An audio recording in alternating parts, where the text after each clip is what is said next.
Okay, just me and the camera. Here we go. Hi everyone, I'm Teresa Coultrin and I am a perfectionist. So that's actually what I'm going to talk to you about today, is being a perfectionist. I am a life coach and I help people learn how to manage their inner critics. And this week's topic and theme for myself and clients has been around perfectionism. It's a big thing and it's a huge, crazy pattern of mine that I just uncovered this week. And I also had it validated to me with a client I worked with this week. So I really want to share it with you guys. I really want to dive in and let you know what I found and how to kind of work through identifying some patterns. And so my pattern is being a perfectionist. That's what my inner critic tells me. So I am excited to, confess this and share this with you, and just get it out on the table and just face it and really overcome it. So I uncovered a pretty big pattern I have had myself stuck in for probably about the past 6 months.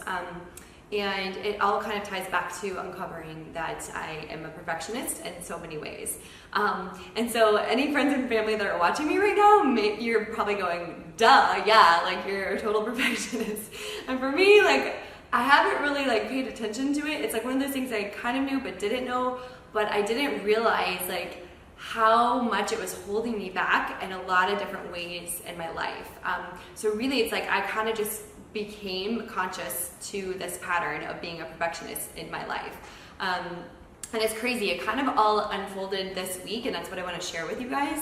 And also I had a client validate back the same topic because it was a theme that was going on in her life this week as well. So I was okay, all right, I had the issue, my client had the issue, I want to help as many people as I can, so I'm gonna make a video about this. I want to face it, I want to overcome my perfectionist patterns that I have. So that's really what inspired me to do this video today. And what's funny is I have been trying to create these videos for 6 months. And it all ties back to me having resistance around these videos. And so in my mind, I'm I really just, being on camera makes me feel really uncomfortable. I don't know. And I just literally have set out content and written different outlines about 5 or 6 different times and just reconfirmed my topic so many times. And I'll be oh yeah, I'm gonna do it on this day. And then all of a sudden I find myself doing something completely opposite. Oh, maybe you better go to yoga class and go meet a friend and go do this instead. And so every time I've sat down to do these videos, I have such resistance. And I'm no, I don't know. I find myself trying to do everything but creating these videos. And so what kind of came up for me is that I started to realize I was resisting my work in other ways too. I have so much content that I want to share with you guys, for a podcast and a blog, all this really cool stuff that's really exciting and really fun, and I know it's going to help a lot of people. But I have actually been the person, the gatekeeper, holding myself from creating this and sharing this with everybody. And what it really came down to is learning my pattern around perfectionism is what has caused me to have resistance in doing this project and doing this work. So it's really been holding me back for 6 months and probably even longer. And as soon as I started to uncover this, I started to realize, oh my gosh, this pattern is in so many other different areas of my life. And that's kind of what happens when you uncover a pattern, right? You realize oh my gosh, it holds me back here, all over the place, right? So I started to realize I also had the perfectionist thing when I was, in certain relationships. I wanted to appear perfect. And so I want to share some steps with you guys on how to uncover a pattern, basically, and just kind of tie it in with the perfectionist piece. That's what I want to do here, because, the perfectionist thing is a real thing. I think a lot of people can relate to it, and it comes with a lot of stress and pressure, and a lot of self-sabotage, and just a lot of like negativity can be with it. I thought it'd be kind of cool to talk about the definition of what a perfectionist is. So I'm going to Google it really quick, because I'm a perfectionist and I want to make sure that I define what perfectionism is to you. This is me. This is my daily life, trying to do everything perfect. Okay, so Google defines a perfectionist as a person who refuses to accept any standard short of perfection. So yes, this is me. And this is what I've been doing in all areas of my life. You name it, with body image, with eating, with career, with relationships, just appearances. I really started to realize, like, oh my gosh, like, perfectionist in every single way. Like, I won't even leave the house without makeup on, which is so silly. Like, who cares? But like, there's that thing. I also, in my cupboard, I like to make sure all my spices are facing the same way with the labels on it in a specific order. If you go in my closet, all my clothes are organized by color in a specific way. I'm the person who goes and straightens the picture if it's crooked. Like, I have all these like little quirks, right, of just like making things be perfect. And so going back to the resistance piece with my work, I was feeling really frustrated because I'm so passionate about the work that I do, and I'm so excited to help so many people, and I have really great content, but I just have not been allowing myself to do it. And it's crazy because I found my passion and I've been so inspired and so motivated to do everything, and then all of a sudden I've kind of just hit this like stopping point with it. So I was tired of feeling like I was stuck in that like rut place, and I was tired of being a victim of the situation. So it's like, okay, I'm gonna nail down this, like I wanna figure this out. So I was working with my coach and some other wonderful people to kind of really, figure this out. And yes, I'm a coach and I see a coach. Coaches are amazing, and it's really an awesome thing. If you're stuck and you're trying to get through something, I highly recommend working with a coach. You will figure your shit out. Oops, I shouldn't say shit. Anyways, so going back to, I didn't want to be a victim of where I was at anymore, and I really just wanted to get this figured out. So I started to dig deeper of like, what is causing the resistance? Why is this happening to me? So basically, and then also I'm doing, as I'm saying, a life coach, I'm this person that's saying, yeah, I'm helping people with their inner critic, blah, blah, blah. And so the reason why I say that is I struggle with that inner critic too. Like that's why I got into it. That's why I wanted to help people. And so I'm like, okay, well, what is my inner critic? Like, I've redefined my own inner critic so many different times because I have so many different types of inner critics. But for this specific video on perfectionism, so I realized like my strongest critic is actually a perfectionist. So, and the way I started to kind of unravel this whole thing was, through a coaching session and kind of walking myself through a method that I actually already use with clients, but I had to sit down and meditate on it. This week I started meditating in the ambrosial hours, which means you meditate before the sun comes up. So I've been waking up at 5 a.m. every day, doing some special meditations that I got from Dr. Levery at Nam Yoga, which have been amazing. And a lot of stuff started to flow to me, and I started writing things out and slowly like piecing together like what my pattern was that was keeping me resisting my work. So, and it all came back to, okay, I don't want to do anything unless it's perfect. So the idea of sitting down to do these videos like terrifies me because I see everybody else out there doing these videos, and they like have all these cool like slogans and like logos in the background, and everyone is perfect and they're doing all this stuff, and I'm like, oh my God, like I have to be perfect to do this. Like if I'm going to create this work, it has to be perfect, and I have to get the right message out, and there's so much chatter in my brain about doing it. So I'm just really forcing myself to just like face it and just like get over it, and I want to just inspire other people too, so you don't feel stuck like I have been with my work too. And it's really debilitating because I started to get really emotional and just like really upset about like not being able to move forward with my work, and it was causing me to be angry with my partner and just like all this stuff, right, like unnecessary stuff. So I'm so glad that I uncovered it. It's a really long way, but so here we go. So I'm going to talk about how to uncover like this pattern. And so for me, I started with, well, okay, so what is it that I believe about myself? And one of the things is that if I am not perfect, I won't be loved. So that's kind of what came to me as like the really, really deep thought, and kind of what stemmed from that too, like in addition to me resisting my work that I want to do and love and I'm passionate about, in addition to resisting that, I also tend to like overwork myself, in that like I don't feel like I'm worthy unless I'm achieving something, but also I won't be able to achieve something unless it's perfect. So it's kind of like this sick little cycle that I put myself in, and so that's why I've actually felt a lot of torture with this whole video thing, because I really love to wake up and I love to achieve, and that's how I feel worthy for the day, and that's where I get my strength, my energy, and my confidence is from achieving something. But I don't feel like I achieve something unless it's perfect. So I have been resisting these videos because I'm afraid that they won't be perfect and my message won't be perfect, and so I have just, stopped achieving things, and that's also making me feel really crappy, and just, it messes with you, right? So that was another thing that I uncovered, with this whole perfectionist thing. So basically, with the thought of my inner critic saying, I won't be loved unless I'm perfect, it really resonated with me. And so then I was like, oh, and achievement is tied to that. My relationships are tied to that. Like my work is tied to that. It's like a thread that's in all areas of my life. It's like, oh, I want everything to be perfect.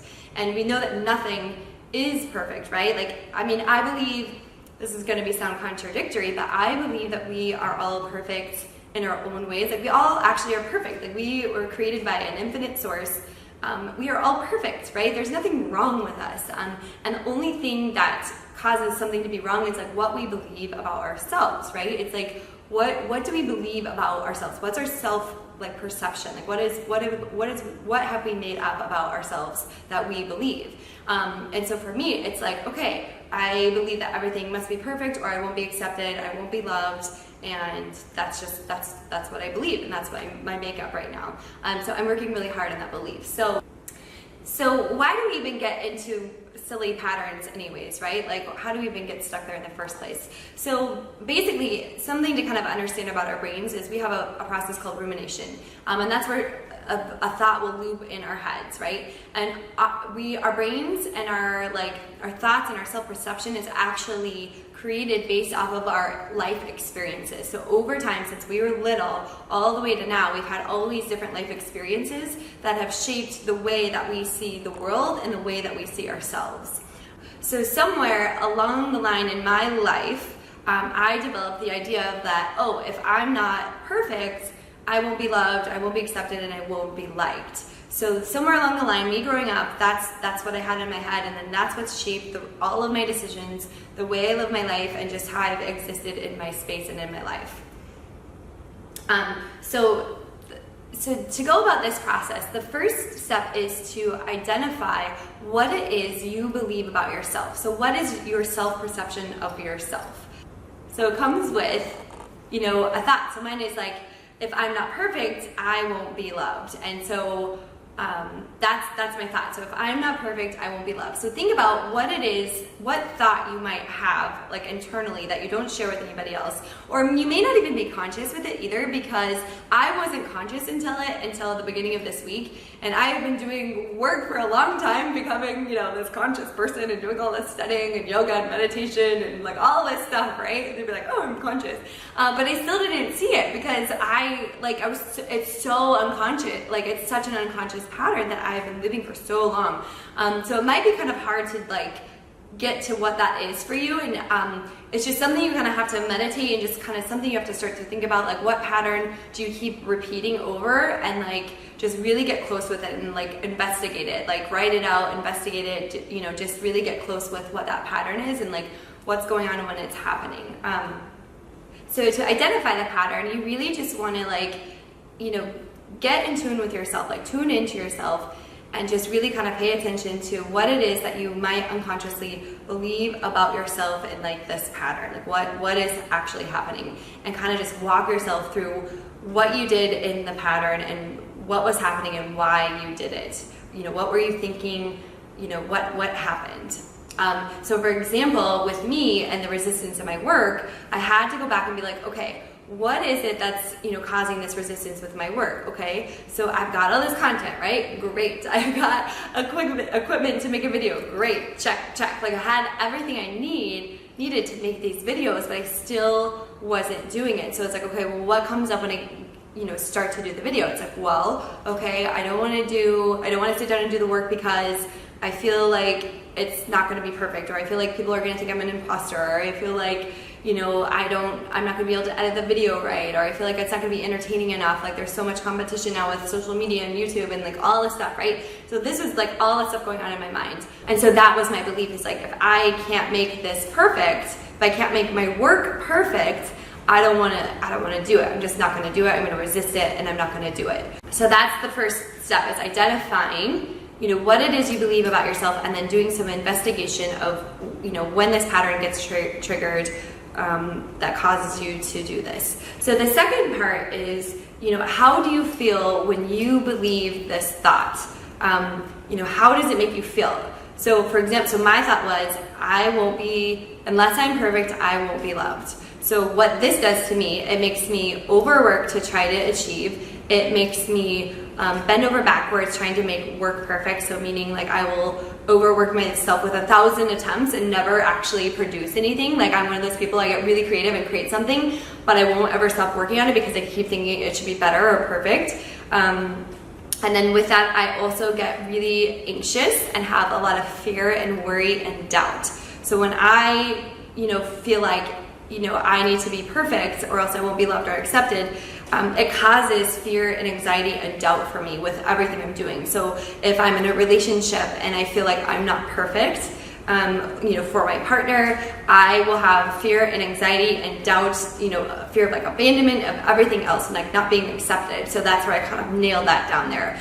With my work, if it's not perfect, I don't want to put it out there, and then I resist it and I don't get any work done, and I'm not moving forward with my projects. And it makes me feel really bad. So I feel sad, anxious, worry, have doubt, and just feel really, really edgy and have low energy. So that's what happens when I think that thought of just, if I'm not perfect, I won't be loved. It stems from all of that. And so what do I do when I feel that way? I actually self-sabotage. So not to mention, am I already thinking, and feeling bad, then I actually self-sabotage myself. So with the work, right, it's resistance. So not doing anything, choosing to do everything but my work is self-sabotaging, right? Like, I'm not helping myself out, right? Sometimes if I feel like with like body image stuff, like if I feel like my appearance is not perfect, I will, in the past I've been known to over-exercise, and I actually, injured myself because of it. So in relationships, I will try to be so perfect that I just will say, oh, let me do whatever the other person wants, and I'm just going to appear perfect all the time, and just be this person that's just perfect. And what I do is, like, I abandon myself when I'm trying to do all this stuff. I actually abandon myself because I'm not honoring what I really want, and trusting that, my intuition at that time. And I will abandon myself because I want to be perfect in my relationship. I want to be perfect in my business, and I'm working so hard to be perfect that I'm not actually honoring like myself with the process, if that makes sense. So self-sabotage, I know everyone can relate with self-sabotage. It's a brutal process, and it can be very damaging if you've got a pretty bad case of it. And for me, it stems from this perfectionism. And so if I'm not perfect, it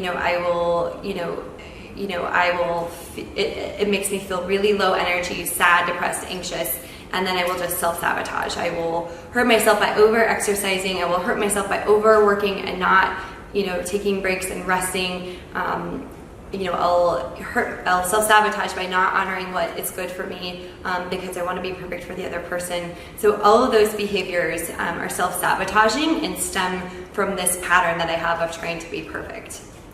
So the next step I like to talk about is, sometimes you can find relief of where something comes from, right? So that was something I did this week. It's like, okay, so where does this come from?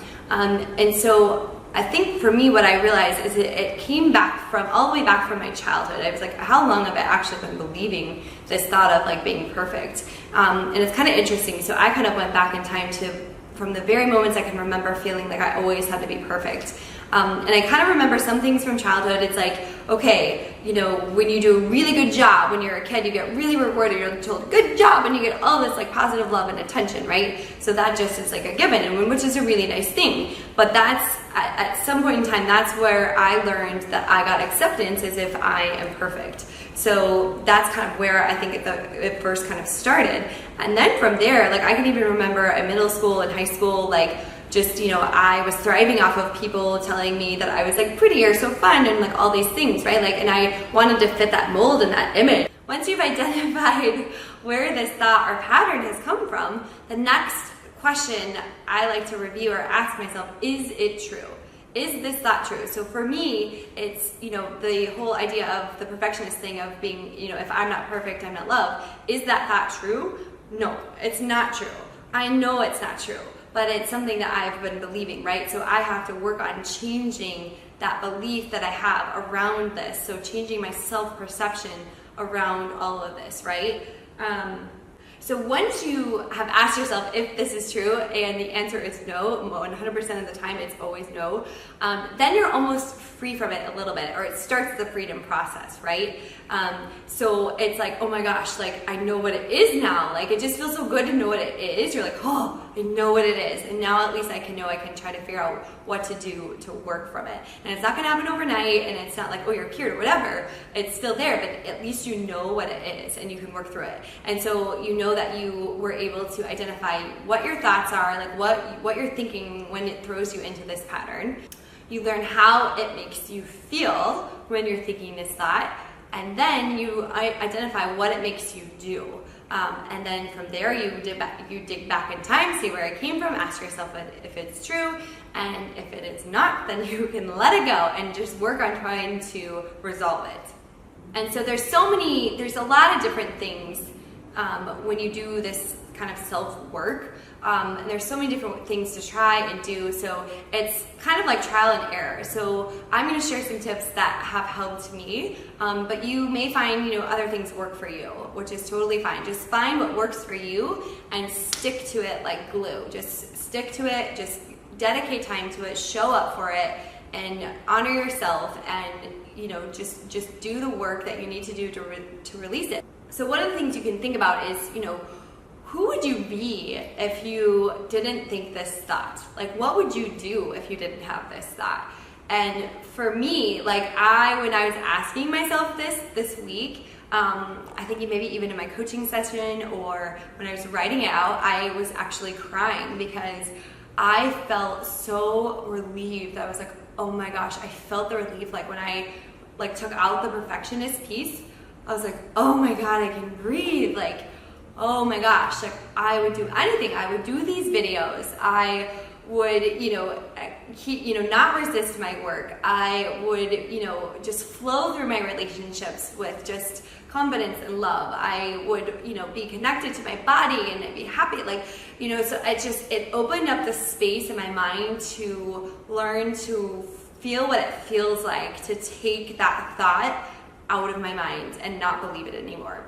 So it's a really powerful thing to think about. Like, if you didn't think that thought, who would you be? What would you do? And so that's, kind of the starting of the process of trying to kind of resolve this pattern.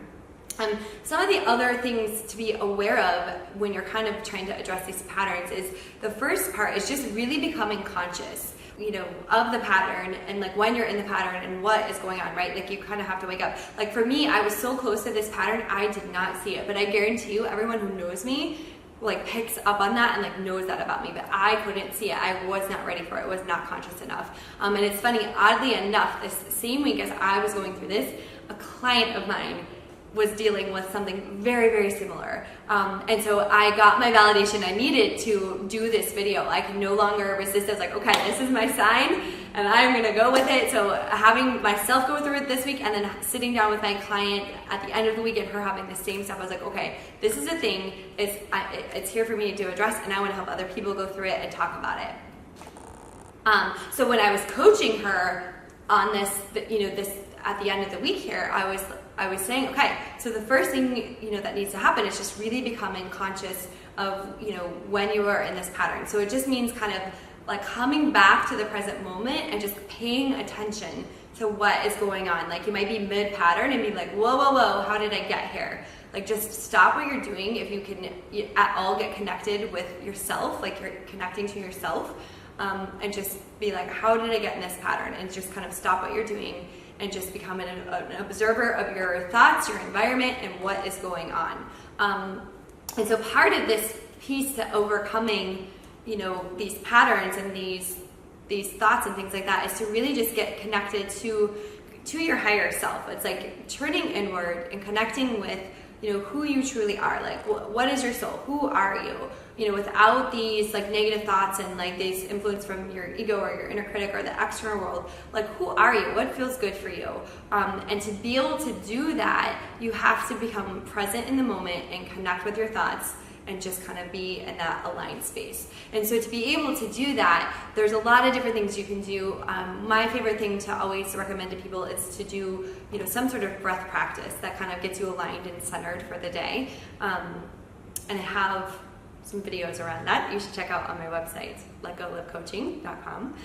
Anyways, but to become present, do something that will help you become present, which breath always helps you become present. Like, the founder of the yoga studio I go to, Nam Yoga in LA, Dr. Levry, he always says that breath is life, and when you can control your breath, you can control your mind. And there's so much power behind that, right? Like, breath is what gives us life. Like, that is like who we are. And so when we can stop all the noise that's going on in our head and just pause and just breathe and regroup, and just kind of feel your body and get connected to your thoughts and what's going on, you become someone who can create their thoughts rather than being reactive to them. When we're in a pattern, we're being reactive to the thoughts that we're having. Does that make sense? So when we're in a pattern, we're reacting to the world around us. We're not actually in control of what's happening. So that also means like we're unconscious. When you're unconscious, you're not in control of your thoughts. You're not creating your thoughts, right? So when you become present, you can kind of stop and learn to not be reactive and learn to kind of become an observer of your thoughts and actually take the steps to choose something different or think something different. So when you get to that space, when you can become present and be an observer of your thoughts and have a choice, then that's when you can really create the direction you want to go. And so what I always recommend with this space is actually this is a common recommendation, you read a bunch of books, a lot of people say this because it works, is to actually recreate a thought around the situation by either using a mantra or just writing something about it or something you tell yourself in place of the negative thought. So I wrote out a few different things this week that was going to help me. So for me this week, I worked on a few different mantras, and this is the one that I came up with. So it's, I am free from worry and doubt when I release control of trying to be perfect. And I'm still trying to be perfect because I had to grab my notes to say it, but that was my mantra. So I am free from worry and doubt when I release control of things when I'm trying to be perfect, so I can't even do it now. But I feel free, like I don't have worry and I don't have doubt, and like that's what I have to remind myself when I have these thoughts, right? And so that's a good way to start with yourself. It's like, what can you replace the thought with? What can you tell yourself so that you get your mind thinking in the right space? But in order to do any of that, you must first become present and really become conscious of what you're thinking and how you're getting into the pattern in the first place.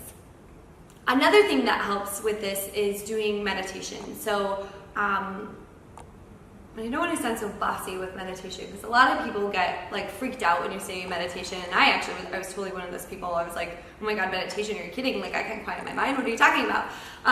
But anything can be a form of meditation, like, cooking and chopping your vegetables or going to the beach and listening to the sound of the ocean. Like anytime your mind is just present, that's like a form of meditation.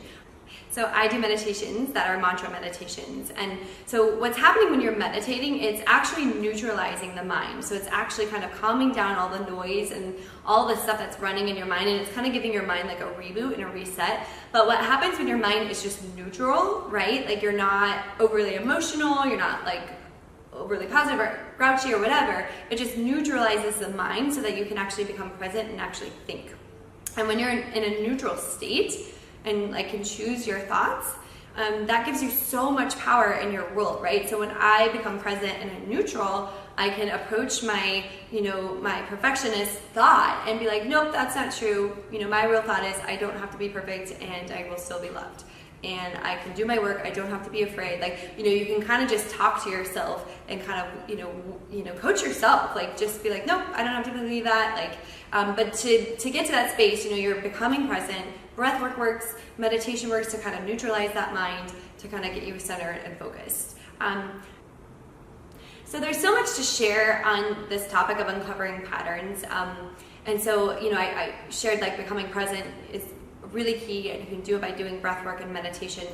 Some of the other big parts of this are having self-love and self-acceptance for who you are and where you are in your journey. That's a huge piece of this. Like learning to accept yourself as you are and loving yourself unconditionally is just like, that's freedom right there in itself and will solve any pattern, right? But that also takes practice. If you're not someone who's used to loving yourself, maybe you're used to being a self-sabotager.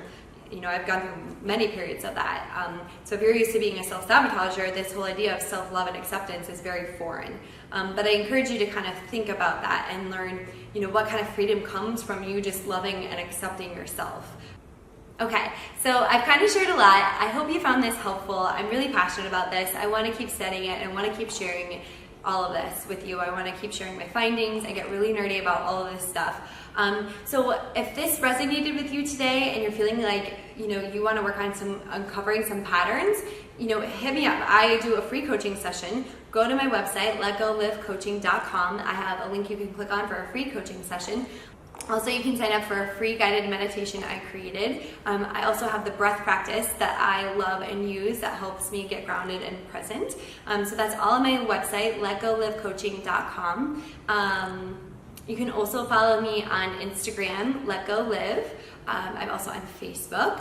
And I have a Twitter account, but I don't really use it. But why not? You can follow me on Twitter. Maybe I'll start using it. But anyway, so I want to empower you and inspire you to take control of your life and where you're at, and learn to work on whatever is holding you back, and know that there is freedom. There is a light at the end of the tunnel. Whatever you might be stuck with, there's a way out. And it starts with you connecting with yourself, loving yourself, and accepting yourself enough to where you will show up and you will do this work. And I'm truly passionate about it. I truly believe that we are all meant to be happy and have the lives that we want. I believe that we are born to be creators with our mind. We're blessed with these, amazing bodies, and we have these brains, and we're meant to be creators, and we have wonderful gifts to share with the world. We're not meant to be sad or depressed or stuck or frustrated in life, right? So, I encourage you, empower you to,